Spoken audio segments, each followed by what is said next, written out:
गरुड़ की माता का नाम विनिता है, इसलिए विनिता का पुत्र होने के कारण गरुड़ को वैनतेय कहा जाता है। जो शब्द है वो ये बता रहा है कि कौवे की एक ही आंख होती है। कौवे की एक आंख होने के पीछे एक कहानी की, तेजी झपट्टा मारने के कारण इसको वेगी कहा जाता है। इन्हीं सब गुणों को दिखाने के लिए हंस के लिए जो पर्यायवाची शब्द रखा गया है वो रखा गया सिप पक्ष। मैना बेसिकली प्रेम का प्रतीक मानी जाती है और इसकी जोड़ी अक्सर तोते के साथ बनाई जाती है।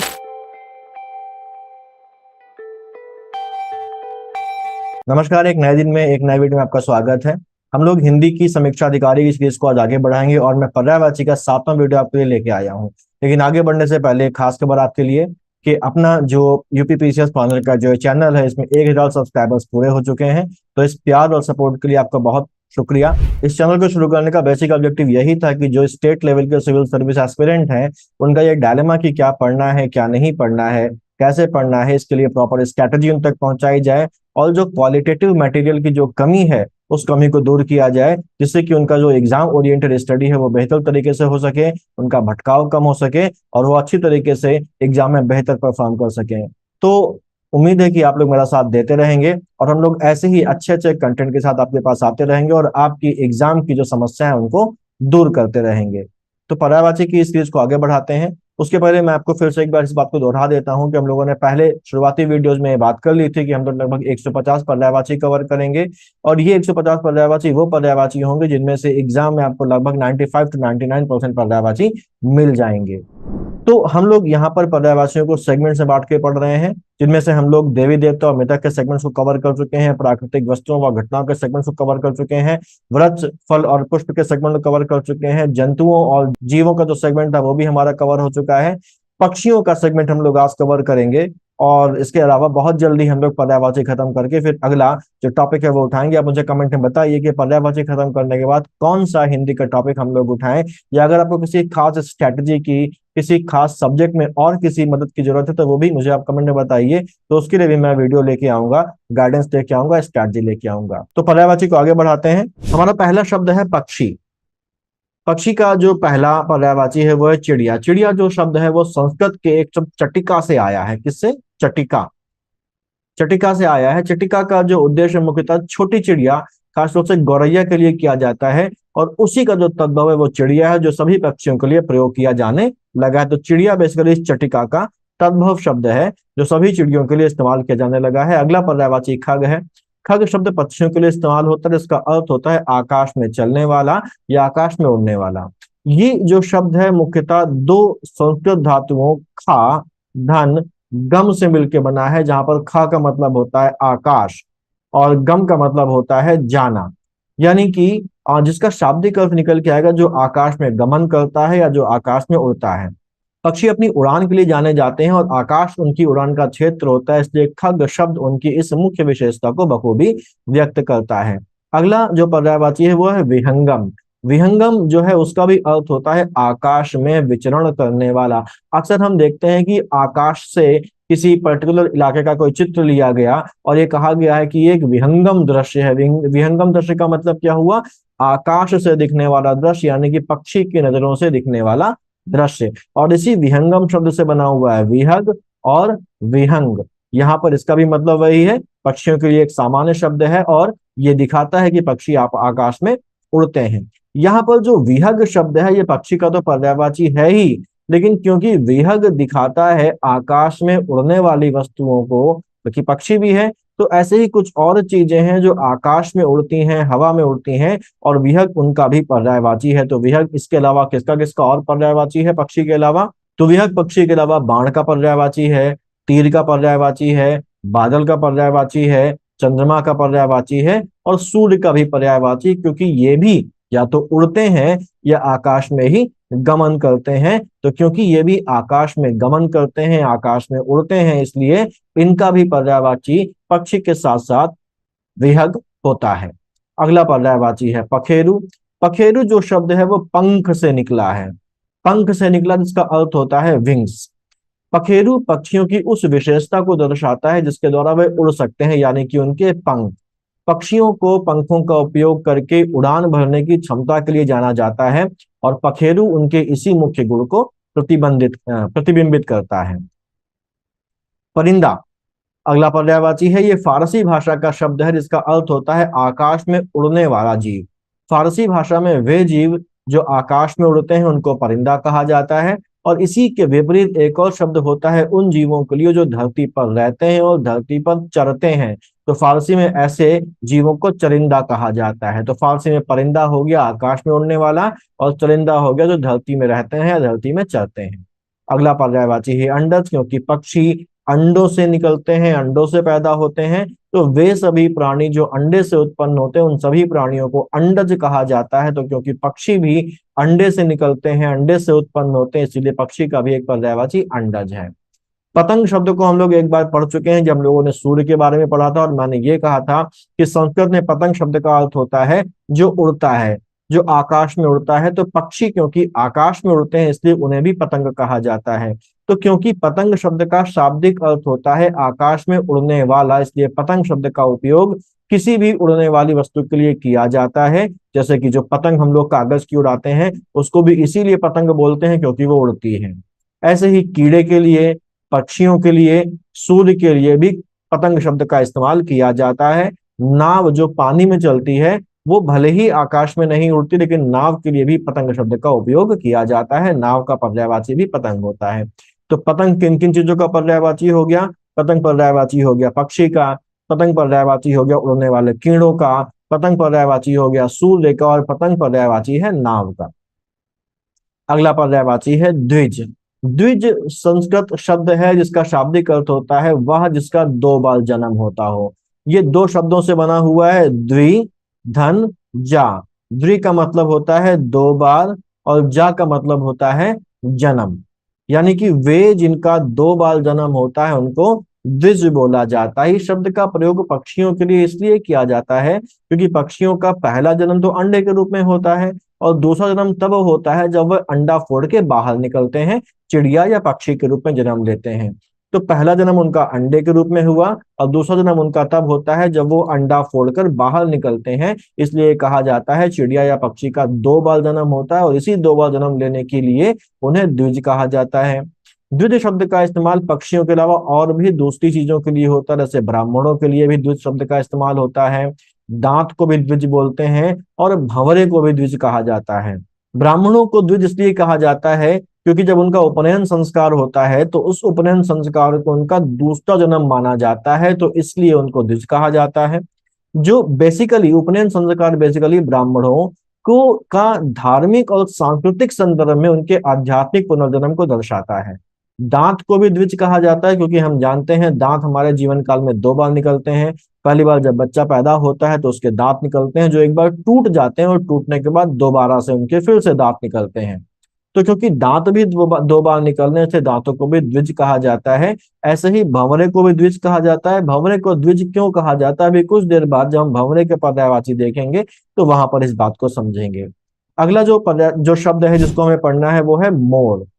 मोर के बारे में थोड़ी सी बात कर ले कि मोर यानी कि जो जिसको हम इंग्लिश में पीकॉक बोलते हैं वो भारत का राष्ट्रीय पक्षी है।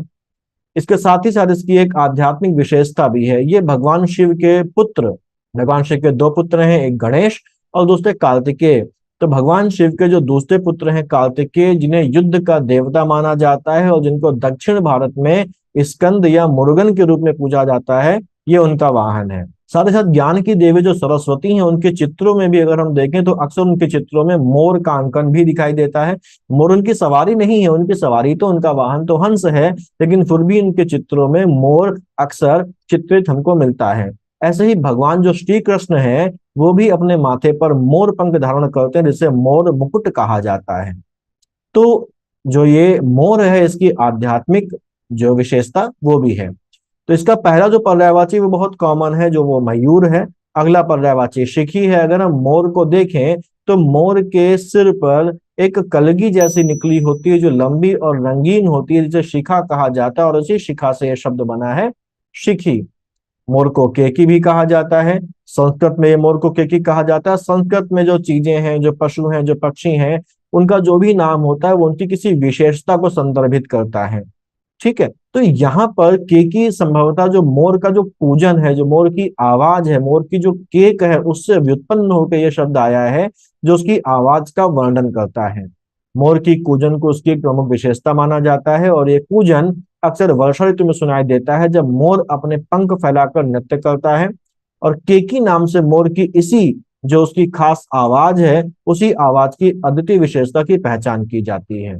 अगला पर्यायवाची इसका ध्वजी है। संस्कृत में मोर को ध्वजी भी कहा जाता है। ध्वजी इसलिए कहा जाता है क्योंकि मोर की जो पूंछ होती है वो लंबी सी होती है और उसके जो पूंछ के पंख हैं उनमें खूबसूरत और विविध प्रकार के रंग और पैटर्न बने होते हैं। जब वो अपने पंखों को फैलाता है तो वे एक ध्वज या पताका या पंखे की तरह दिखाई देते हैं। ध्वज का जो अर्थ होता है वो है झंडा। और मोर की पूंछ के पंख जब विस्तारित होते हैं तो वो ध्वज या पताका की तरह प्रतीत होते हैं। और मोर की ये जो विशेषता है ये उसकी सुंदरता और आकर्षण का प्रमुख हिस्सा है और इसी पूंछ की वजह से मोर को ध्वजी कहा जाता है। अगला पर्यायवाची है शिव सुतवाहन। जैसा कि मैंने बताया था कि जो मोर है वो स्कंद या मुर्गन, जिनको उत्तर भारत में कार्तिकेय और दक्षिण भारत में स्कंद, मुर्गन और सुब्रमण्यम कहा जाता है, उनका वाहन है। कार्तिकेय शिव जी के पुत्र हैं इसीलिए, और ये जो मोर है ये उनका वाहन है, इसीलिए मोर को शिव सुत वाहन यानी कि कार्तिकेय का वाहन कहा जाता है। कार्तिकेय बेसिकली एक युद्ध के देवता हैं जिन्हें मोर पर सवार दर्शाया जाता है। और क्योंकि वो युद्ध के देवता हैं तो मोर भी युद्ध में वीरता और शक्ति का प्रतीक होता है और इसीलिए यह कार्तिकेय के योद्धा स्वरूप भी प्रतिबिंबित करता है। मोर का एक पर्यायवाची नीलकंठ भी है। मोर की अगर हम लोग बात करें तो मोर का जो अधिकांश शरीर होता है वो नीले रंग का होता है। इसका गला भी नीला होता है। हाँ, इसके गले में नीले रंग के साथ साथ सफेद रंग की आभा भी होती है।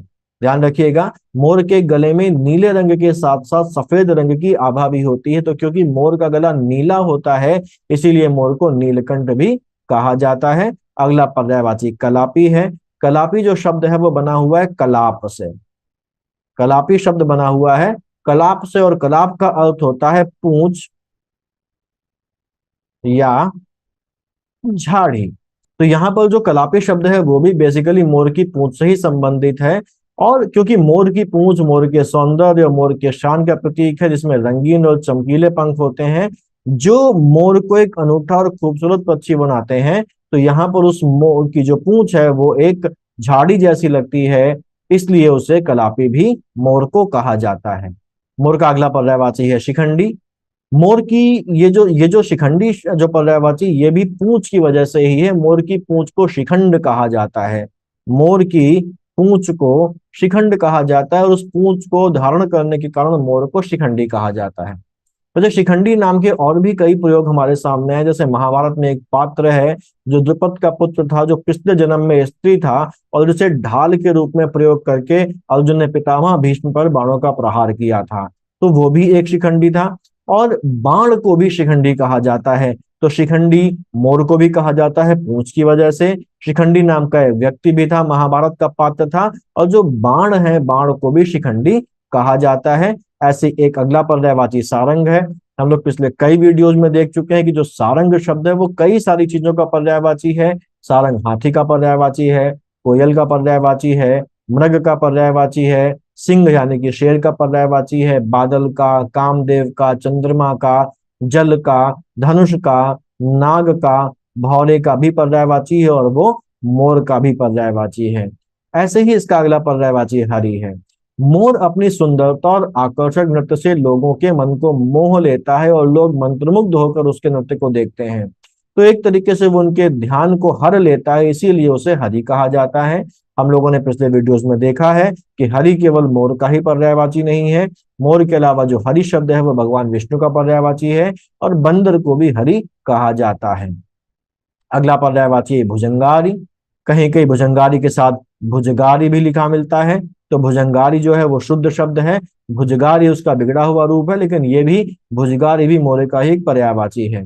भुजंग का मतलब होता है सांप। मोर को सांपों का शत्रु माना जाता है। सांप का ही पर्यायवाची भुजंग है और मोर उसका शत्रु है, इसलिए मोर को भुजंगारी या भुजगारी कहा जाता है। भुजंगारी शब्द दो शब्दों से मिलकर बना हुआ है, एक तो भुजंग और दूसरा धन अरि। भुजंग मतलब हो गया सर्प और अरि का मतलब हो गया शत्रु। तो भुजंगारी कह के हम मोर की उस विशेषता को दिखा रहे हैं जहां पर मोर सांप का शत्रु है। अगला पर्यायवाची है शितिकंठ। जैसा मैंने भी कुछ देर पहले बताया था कि मोर की गर्दन नीले रंग की होती है, इसमें सफेद रंग की भी एक आभा होती है। तो यहाँ पर क्षिति का मतलब होता है, क्षिति एक संस्कृत शब्द है जिसका अर्थ होता है सफेद, और कंठ का मतलब होता है गला। तो क्योंकि मोर के गले में नीले रंग के साथ सफेद रंग की भी आभा होती है, इसीलिए मोर को क्षितिकंठ भी कहा जाता है। क्षितिकंठ मोर के साथ साथ भगवान शिव का भी एक पर्यायवाची है।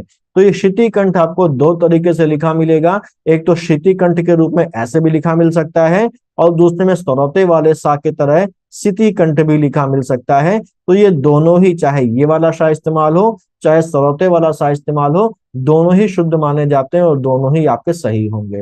अगला पर्यायवाची है सीतापांग। सीतापांग भी एक संस्कृत शब्द है जिसका अर्थ मयूर या मोर होता है। अगला पर्यायवाची है मेह प्रिय। मेह का मतलब होता है बादल, और बादल कब आते हैं? वर्षा ऋतु में, और हम जानते हैं कि जब वर्षा ऋतु में बादल आते हैं तो मोर उस मौसम में नाचना शुरू करता है, क्योंकि उसका प्रजनन का काल होता है वो। तो वर्षा ऋतु में मोर नाचता है, इसलिए उसको कहा जाता है कि वह क्या है? वह मेह प्रिय है। मेह प्रिय इसीलिए है क्योंकि वह वर्षा ऋतु में नाचता है। मोर के बाद जो अगला शब्द है वो है तोता। तोता का जो पहला पर्यायवाची है वो है कीर। अगला पर्यायवाची शुक है। शुक शब्द का अर्थ होता है बुद्धिमान या ज्ञानी। तोता को शुक इसलिए कहा जाता है क्योंकि यह एक बुद्धिमान पक्षी है जो मानव की बोली को दोहरा सकता है, मानव के बोले हुए शब्दों को याद कर सकता है और उनको दोहरा सकता है। तो ये जो शुक शब्द है ये तोते की बुद्धिमत्ता और ज्ञान को संदर्भित करता है। तोते अक्सर नए शब्दों और वाक्यांश को सीख सीख सकते हैं, और ये अक्सर मानव की बोली के अर्थ को समझ भी सकते हैं। अगला पर्यायवाची सुआ और सुग्गा है। ये बहुत कॉमन पर्यायवाची तोते के हैं, बहुत कॉमनली यूज्ड शब्द हैं। ये सामान्य अर्थ में तोते के पर्यायवाची माने जाते हैं। अगला पर्यायवाची है दाड़िम प्रिय। दाड़िम प्रिय, दाड़िम जो शब्द है वो पर्यायवाची होता है अनार का। जब हम लोगों ने अनार को पढ़ा था तो हम लोगों ने अनार को देखा था कि अनार का एक पर्यायवाची शुक्र प्रिय भी था, क्योंकि जो तोता है वो अनार को बहुत पसंद करता है। तो क्योंकि अनार तोते को पसंद है इसलिए अनार का पर्यायवाची शुक्र प्रिय हो गया, और तोते को अनार पसंद है इसलिए तोते का पर्यायवाची क्या हो गया? दाड़िम प्रिय। अंतिम पर्यायवाची तोते का यहाँ पर रक्त तुंड है। रक्त का मतलब यहाँ पर ये दो शब्दों से मिलकर बना हुआ है, रक्त धन तुंड। रक्त का जो मतलब यहाँ पर है वो है लाल, और तुंड का मतलब यहाँ पर है तोते की चोंच से। तो जो रक्ततुंड शब्द है उसका शाब्दिक अर्थ निकल के आता है लाल चोंच वाला, क्योंकि रक्त लाल और तुंड मतलब चोंच। ये नाम तोते की चोंच को दर्शाता है। तो ये लाल रंग की चोंच उसके हरे पंखों के साथ काफी कंट्रास्ट यानी कि विपरीत और आकर्षक दिखाई देती है। तो ये उसकी एक खास विशेषता है, इसीलिए तोते को रक्ततुंड कहा जाता है। अगला पर्यायवाची जो शब्द हमको देखना है वो देखना है गरुड़ का। गरुड़ के कई सारे पर्यायवाची हैं, एग्जाम के लिए इंपॉर्टेंट भी है। गरुड़ के आध्यात्मिक जो इंपॉर्टेंस है वो देख लेते हैं। गरुड़ मुख्यतः एक पक्षी है जो भगवान शिव का वाहन माना जाता है। पौराणिक कथाओं में गरुड़ के पिता कश्यप हैं, गरुड़ की माता का नाम विनता है, अरुण जो कि सूर्य के रथ के सारथी हैं वो उनके भाई हैं, और सुमति उनकी बहन है। गरुड़ की पत्नी का नाम उन्नति है और गरुड़ के पुत्र का नाम सुमुख है। तो क्योंकि गरुड़ की माता का नाम विनता है, गरुड़ की माता का नाम विनता है, इसलिए विनता का पुत्र होने के कारण गरुड़ को वैनतेय कहा जाता है। और यही वैनतेय कहीं कहीं वैतनेय के रूप में हमको लिखा मिलता है। तो कुछ किताबों में वैनतेय लिखा होता है, कहीं पर वैतनेय लिखा होता है। वैनतेय इसका शुद्धतम रूप है, लेकिन वैतनेय भी गरुड़ का पर्यायवाची माना जाता है। यही वैतनेय बेसिकली वैनतेय का बिगड़ा हुआ रूप है। तो उनको वैतनेय या वैनतेय क्यों कहा जाता है? क्योंकि उनकी माता का नाम विनता है, और विनता का पुत्र होने की वजह से गरुड़ को वैनतेय या वैतनेय कहा जाता है। अगला पर्यायवाची खगेश है। गरुड़ को पक्षियों का राजा माना जाता है, इसलिए उन्हें खगेश, खगेश्वर, पक्षीराज, विहंगेश और विहगराज कहा जाता है। अगला पर्यायवाची हरियान है। हम जानते हैं कि गरुड़ जो है वह भगवान विष्णु के वाहन है। विष्णु का एक नाम हरि भी है, इसलिए गरुड़ को हरियान या हरिवाहन भी कहा जाता है। अगला पर्यायवाची गरुड़ का है सुपर्ण। संस्कृत में गरुड़ को सुपर्ण कहा जाता है, जो कि एक सम्मान सूचक नाम है। सुपर्ण शब्द का अर्थ होता है सुंदर पंखों वाला, क्योंकि ये दो शब्दों से मिलकर बना है, सुधन पर्ण। सु का मतलब हो गया सुंदर और पर्ण का मतलब हो गया पंख।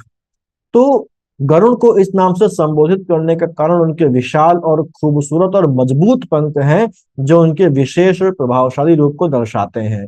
गरुड़ हिंदू पुराणों में भगवान विष्णु के वाहन के रूप में जाने जाते हैं। उनकी गति और शक्ति के लिए वो प्रसिद्ध हैं और उनकी पंखों की सुंदरता और उनके पंखों का जो बल है उसको देखते हुए सुपर्ण नाम उनके दिव्य गुणों को प्रदर्शित करता है।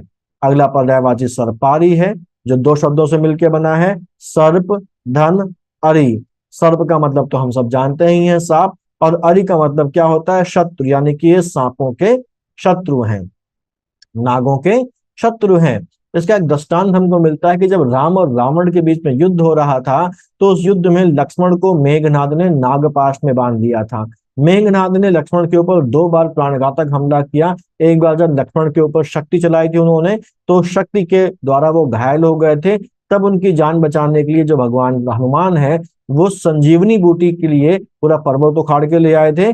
वहीं दूसरी बार मेघनाद ने उनको नागपाश में बांध दिया था और उनकी मृत्यु लगभग निश्चित लग रही थी। तब उस समय उस नागपाश को काटने के लिए भगवान हनुमान ने वैकुंठ जाकर गरुड़ से विनती की थी। उसके बाद गरुड़ ने आकर लक्ष्मण को उस नागपाश से मुक्त किया था। और नागों के इसी शत्रु होने की वजह से उनको नागांतक भी कहा जाता है, उनको पन्नगारी कहा जाता है, उनको उरगारी कहा जाता है।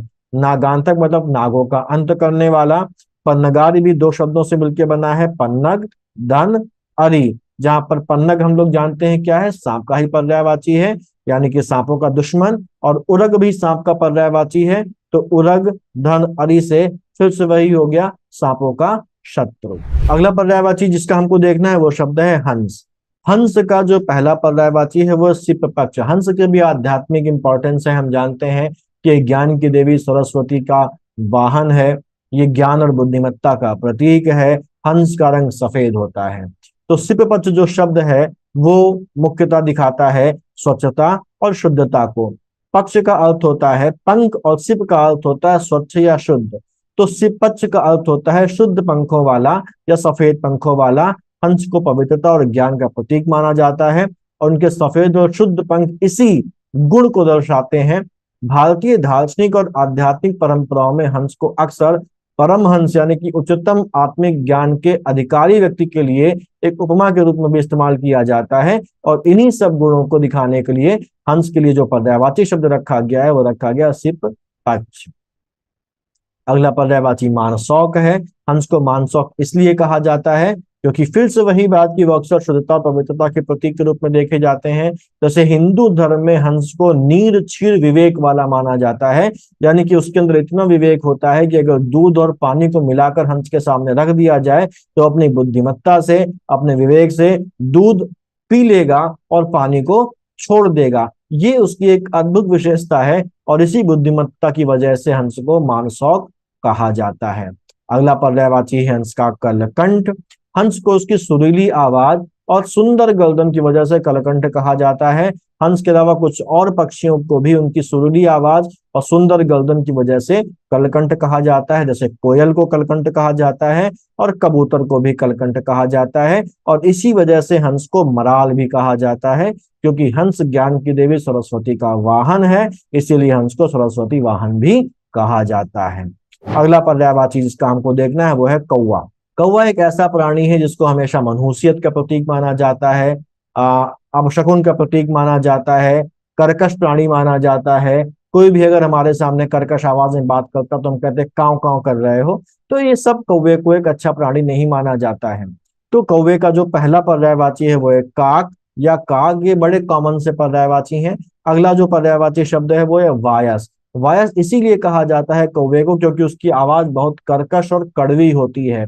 वायस एक संस्कृत शब्द है जिसका अर्थ होता है कर्कश या कड़वी, और ये शब्द कौवे की उसी कर्कश और कड़वी आवाज के गुण को संदर्भित करता है। कौवे की आवाज अक्सर अशुभ या दुर्भाग्य के प्रतीक के रूप में देखी जाती है।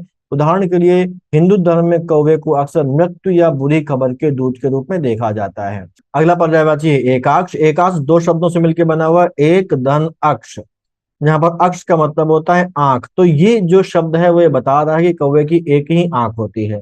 कौवे की एक आंख होने के पीछे एक कहानी की इंद्र का एक पुत्र जयंत था जो कि बहुत ज्यादा उत्पाती और घमंडी था। अपने घमंड में एक बार ये कौवे का रूप बनाकर सीता माता के पास जाता है और उनके पैरों पर चोंच मारकर भागता है। जब उनके पैरों पर चोंच मारता है तो सीता जी की जो पैर है उनसे खून निकलने लगता है और इसका प्रसंग जो है वो रामचरितमानस में तुलसीदास जी ने दिया है कि सीता चरण चोच हति भागा, मूढ़ मंदमति कारण कागा, चला रुधिर रघुनायक जाना, सीक धनुष सायक संधाना। यानी कि जब ये बात पता चलती है भगवान राम को, तो उनको कुछ और नहीं जब मिलता है तो अपने बाण में, अपने धनुष में सरकंडे का बाण बनाकर उसको मारते हैं, और वो जहां जहां भागता है वो बाण उनका पीछा करता है, क्योंकि भगवान राम के बाण के बारे में मशहूर है कि वो राम बाण यानी कि अमोघ होता है और वो कभी भी अपना लक्ष्य नहीं चूकता। तो जब उसको ये लगता है कि मैं इस बाण से नहीं बच पाऊंगा, तो वो अपने पिता के पास जाता है, इंद्र के पास, और इंद्र जब उसकी कारस्तानी को सुनते हैं तो वो उसकी मदद करने से मना कर देते हैं। वो हर देवता के पास जाता है, और वो त्रिदेवों के पास यानी कि ब्रह्मा विष्णु और महेश के पास भी जाता है, लेकिन कोई भी उनको राम के उस बाण से बचा नहीं पाता और अपनी असमर्थता जाहिर करता है। अंत में उनको ये कहा जाता है कि वो भगवान राम के पास ही जाएं और उनसे अपनी इस गलती की क्षमा मांगे।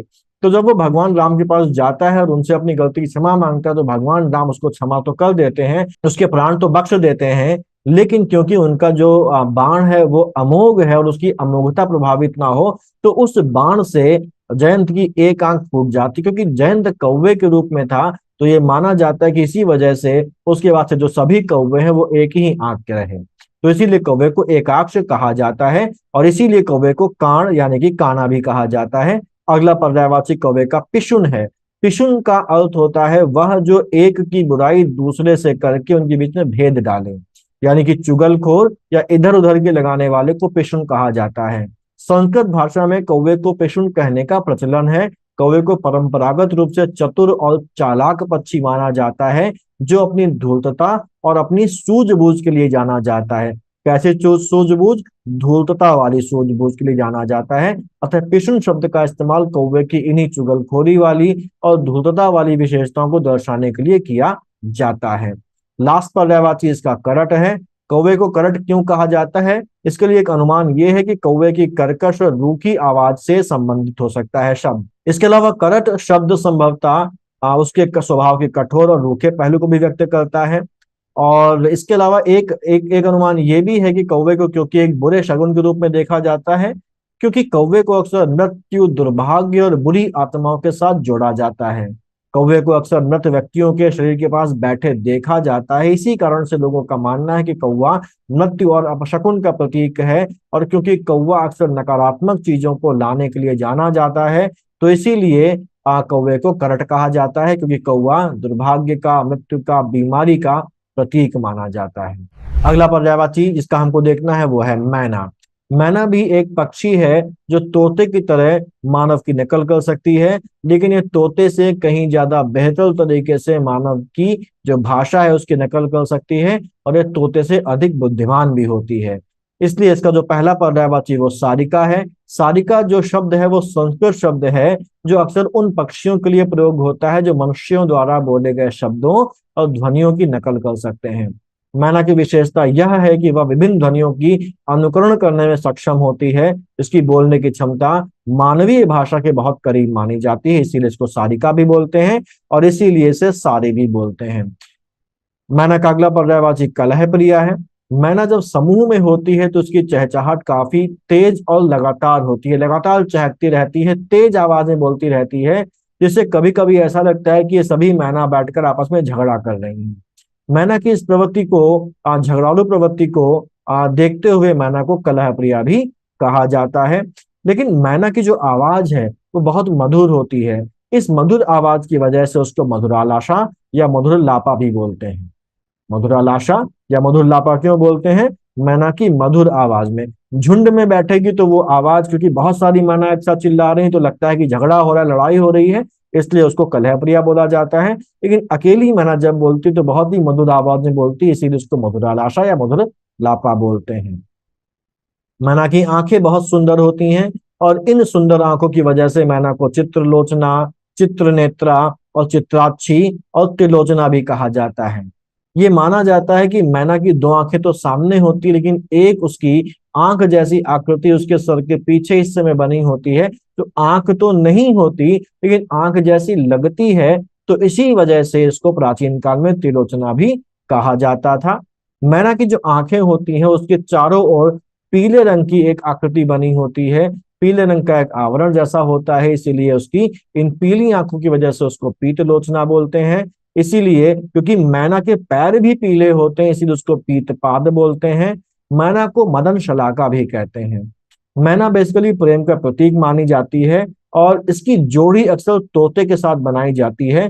तोता और मैना की कहानियां, जो प्रेम कहानियां, वो प्रसिद्ध हैं। क्योंकि मैना प्रेम का प्रतीक है, इसलिए इसका जो संबंध है वो प्रेम के देवता कामदेव के साथ जोड़ा जाता है। कामदेव का एक नाम मदन भी है, तो कामदेव से जोड़ते हुए इसे मदन शलाका भी कहा जाता है। मैना की तरह कोयल को भी मदन शलाका कहा जाता है, तो मदन शलाका जो पर्यायवाची है वो मैना का भी पर्यायवाची है और कोयल का भी पर्यायवाची है। अगला पर्यायवाची शब्द हम लोग कोयल का ही देख लेते हैं। कोयल के कई सारे पर्यायवाची बहुत से कॉमन और सामान्य अर्थ वाले हैं, जिनमें पहला है पिक, दूसरा है कोकिल, तीसरा है कोकिला। ये बहुत ही इसके कॉमन पर्यायवाची, सामान्य अर्थ वाले पर्यायवाची हैं।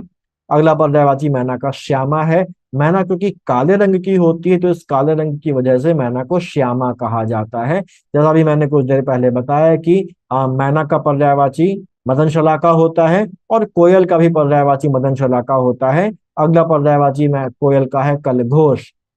संस्कृत में कोयल को कलघोष कहा जाता है, जो कि इस पक्षी की मधुर और मनभावन आवाज को दर्शाता है। कोयल की आवाज को बहुत ही मधुर और प्रिय माना जाता है, खासकर बसंत के मौसम में जब यह अधिक सक्रिय होती है, तो इसकी आवाज से प्राकृतिक सौंदर्य में और भी वृद्धि होती है। इसी वजह से इसे कलघोष कहा जाता है। कोयल मुख्यतः बसंत के मौसम में ही सक्रिय होती है। उसकी कूक हमको बसंत के मौसम में ही सुनाई देती है, तो ये माना जाता है कि अगर कोयल कूक रही है तो बसंत आने वाला है। यानी कि कोयल की कूक, उसकी आवाज को बसंत के आगमन का संदेश माना जाता है। इसीलिए कोयल को वासंत, वासंती या बसंत दूत भी कहा जाता है। यहाँ पर ध्यान रखिए, वसंत दूत लिखें या बसंत दूत लिखें, दोनों ही सही हैं। वा भी सही है और बा भी सही है पर्यायवाची के केस में। अगला पर्यायवाची इसका वनप्रिय है। कोयल क्योंकि वन में बोलती है, पेड़ों के झुरमुट में बोलती है, खासतौर से आम के बगीचे में बोलती है, इसीलिए कोयल को वनप्रिय कहा जाता है। कोयल का अगला पर्यायवाची पाली है। कोयल की एक बहुत विचित्र आदत है, कोयल कभी भी घोंसला नहीं बनाती। कोयल अपने जो अंडे होती है वो कौवे के घोंसले में डाल देती है, और क्योंकि कोयल के जो बच्चे हैं और कोयल के जो अंडे हैं वो कौवे के अंडे और कौवे के छोटे बच्चों के जैसे ही होते हैं, इसलिए कोयल के द्वारा कौवे के घोंसले में अपने अंडे डालने के बाद जो कौवा है वो उसके अंडे को सेता है और उसके बच्चों को पालता है। तो कौवे के जो माता पिता है उन्हें अपना बच्चा समझ के उनका पालन पोषण करते हैं, उनको बड़ा करते हैं, तो इसीलिए इसको पाली या काकपाली कहा जाता है, और इसीलिए इसको परभूत भी कहा जाता है। और इसीलिए कोयल को एक धोखेबाज पक्षी के रूप में भी मान्यता देके रखी गई है। अगला जो शब्द है वो है भंवरा। भंवरा एक कीट होता है जो उड़ता है। इसके कई सारे पर्यायवाची सामान्य अर्थ वाले हैं, जिसमें भंवरा, भ्रमर और भृंग है। अगला पर्यायवाची इसका मधुकर है। मधुकर दो शब्दों से मिलकर बना है, मधु धन कर। मधु का अर्थ होता है मधु या शहद या मकरंद जो फूलों से निकलता है, यानी कि फूलों का रस। और कर का अर्थ होता है करने वाला या बनाने वाला। ये माना जाता है कि भंवरा मकरंद की खोज में फूलों पर भिन बनाता है। इस प्रक्रिया में वह परागण में मदद करता है, जिससे फूलों का जीवन चक्र पूरा होता है, और ये फूलों के रस के रूप में मकरंद को पीकर उनसे शहद बनाता है और अपने लार्वा को खिलाता है, इसलिए उसको मधुकर कहा जाता है। उसे मधुराज कहा जाता है, उसे मधुभक्षा, मधुभक्षी और मधुप भी कहा जाता है। और क्योंकि वह फूलों का रस पीता है इसीलिए उसको अली भी कहा जाता है। जो अली है वो शब्द भी फूलों का रस पीने की वजह से ही इसका एक पर्यायवाची है। वह इसकी आवाज की वजह से उसको चंचरीक कहा जाता है। भंवरे का एक इंपॉर्टेंट पर्यायवाची द्विरेफ है, जो दो शब्दों से बना हुआ है, द्वि धन रेफ से, जहां पर द्वि का मतलब होता है दो और रेफ का मतलब होता है पंख। तो यहाँ पर द्विरेफ का अर्थ हो सकता है कि वह जिसके दो पंख हो या दो परों वाला हो। तो ये जो द्विरेफ है ये मधुमक्खी और भंवरे दोनों के लिए उपयुक्त विशेषण होता है, और भंवरे के पर्यायवाचियों के लिए इस्तेमाल होता है, और पंखों की वजह से ही उसको रोलम्ब भी कहा जाता है। भंवरे को शिलीमुख भी कहा जाता है, क्योंकि भंवरे के मुख के आगे जो उसके मुख की बाहरी बनावट होती है वो नोकदार होती है, सूंड जैसी संरचना उसके मुख से निकली होती है। तो इसी नोकदार सूंड जो उसके चेहरे पर लगी होती है उसे शिलीमुख कहा जाता है। तो भंवरे अपनी लंबी और नोकदार सूंड से फूलों का जो मकरंद है वो चूसते हैं, फूलों का रस चूसते हैं, और इस विशेषता से उन्हें शिलीमुख कहा जाता है।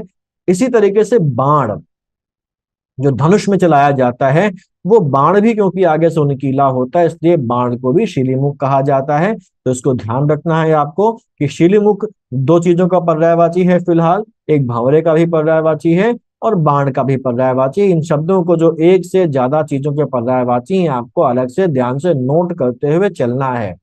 सारंग देखिए फिर से आ गया। हम लोगों ने अभी कुछ देर पहले देखा था कि सारंग कई चीजों का पर्यायवाची है।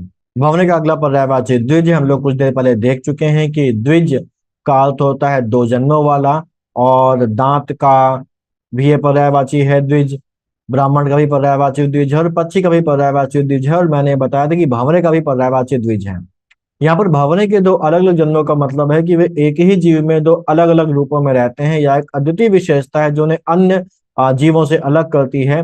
भंवरे के जीवन के दो चरण हैं, एक लार्वा का चरण और दूसरा वयस्क चरण, जब वह लार्वा से एक विकसित भंवरे के रूप में उभरकर सामने आता है।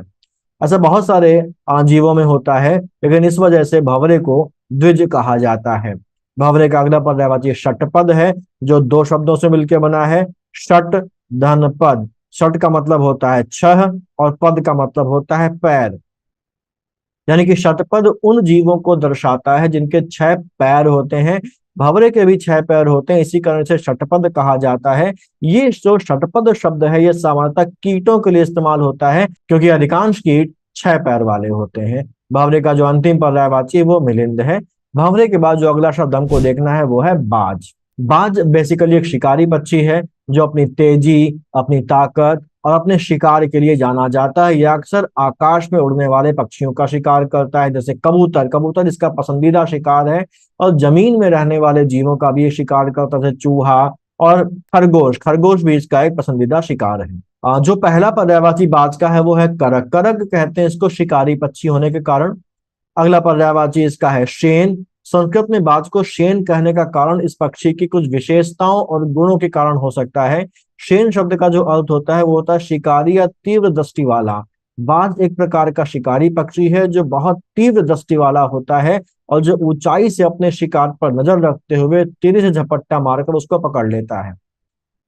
इसको कपोतारी क्यों बोलते हैं? क्योंकि मैंने बताया कपोत का मतलब होता है कबूतर, और ये कबूतर का शिकार अक्सर करता है, आकाश में उड़ते हुए कबूतर को पकड़ लेता है, उसका शिकार कर लेता है। तो इसलिए इसको कपोतारी कहते हैं।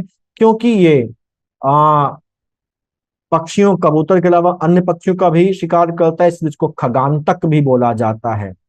खगानतक भी बोला जाता है। ये शशादन और शशघातक कहलाता है क्योंकि ये जमीन में रहने वाले खरगोश का भी अक्सर शिकार करता है। तेज गति से शिकार करने के कारण, तेजी से झपट्टा मारने के कारण इसको वेगी कहा जाता है, क्योंकि एक शिकारी पक्षी है जो शिकार के लिए लड़ भी जाता है। इसीलिए इसको रणप्रिय या रण पक्षी भी कहा जाता है। तो ये जो पर्यायवाची हैं ये पक्षियों के पर्यायवाची हैं। अगले वीडियो में हम लोग पर्यायवाची का जो अगला सेगमेंट है उसको उठाएंगे। एडिशंस हो रहे हैं तो मुझे बताइएगा। और जैसे मैंने शुरुआत में कहा था कि अगर आपको हिंदी के साथ साथ किसी पर्टिकुलर चीज की कोई स्ट्रैटेजी चाहिए, क्या पढ़ना है क्या नहीं पढ़ना उस बारे में बात करनी है, आपको किसी दूसरे जीएस के सब्जेक्ट में कोई मदद चाहिए, कोई हेल्प चाहिए, तो बिना झिझक मुझसे बताइए। मैं हमेशा आपके साथ हूँ। मैं पूरी कोशिश करूंगा कि आपका क्वालिटी मटेरियल प्रोवाइड कर सकूं, क्वालिटी गाइडेंस प्रोवाइड कर सकूं। आप पढ़ाई करिए, आपके लिए मेहनत मैं करूंगा। तो एक बार फिर से मैं आप सबका शुक्रिया करता हूँ इस 1,000 सब्सक्राइबर्स की इस फैमिली का सदस्य बनने के लिए। उम्मीद है कि ये फैमिली लगातार बढ़ती जाएगी और एक नया कीर्तिमान बनाएगी। तो मिलते हैं अगले वीडियो में, तब तक के लिए पढ़ते रहिए और आगे बढ़ते रहिए।